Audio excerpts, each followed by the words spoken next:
Hi friends, welcome to my channel. ఈరోజు cabbage pakodi తయారు చేసుకునే విధానం. Friends, welcome back my channel. ఈరోజు మా మమ్మీ స్కూల్ నుంచి వచ్చాక ఏం చేసిందో చూద్దామా? పకోడీ.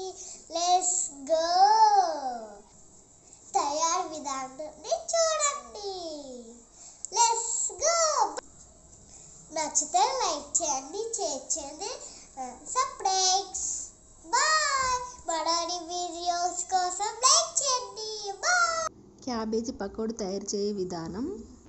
క్యాబేజీని చిన్న చిన్నగా కట్ చేసుకొని మంచిగా వాష్ చేసుకోవాలి.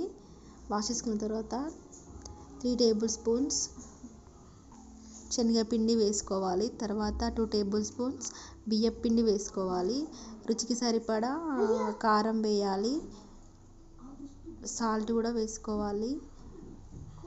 ధనియాల పొడి, జీలకర్ర, వాము ఇవన్నీ మంచిగా వేసుకొని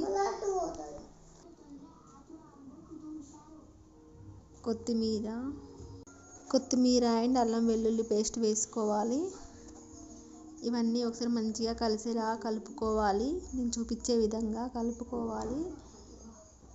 అలా కలుపుకున్న తర్వాత కొన్ని వాటర్ పోసుకుంటూ వాటిని అందరిని మంచిగా మిక్స్ చేసుకోవాలి. అంతలోపు బాండీ పెట్టుకొని అందులో ఆయిల్ పోసుకోవాలి. ఆయిల్ హీట్ ఎక్కిందా లేదా చూసుకొని అలా చూసుకోవాలి.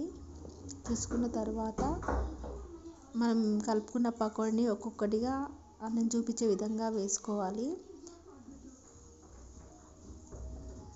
సింపుల్గా 10 మినిట్స్లో రెడీ అవుతుందండి పకోడీ. క్యాబేజీ పకోడీ చాలా టేస్టీగా ఉంటుంది. ఇలా గోల్డెన్ బ్రౌన్లో కలర్ వచ్చేలాగా చూసుకోవాలి. మరి ఎక్కువగా కలర్ వస్తే బాగోదు, అంత టేస్ట్ చేంజ్ అవుతుంది. సింపుల్గా క్యాబేజీ పకోడీ అండి. ఇంతే అండి. ఈ వీడియో మీకు నచ్చినట్లయితే లైక్, షేర్, సబ్స్క్రైబ్, కామెంట్. ఇలా గోల్డెన్ కలర్లో క్రిస్పీగా వస్తుంది. అలాగే ఒక్కొక్కటిగా అన్నీ అలాగే వేసుకోవాలి. పిల్లలకి ఈవినింగ్ స్నాక్స్లోకి చాలా బాగుంటుంది. ఇంతే అండి, సింపుల్గా ready cabbage pakodi. Please watch.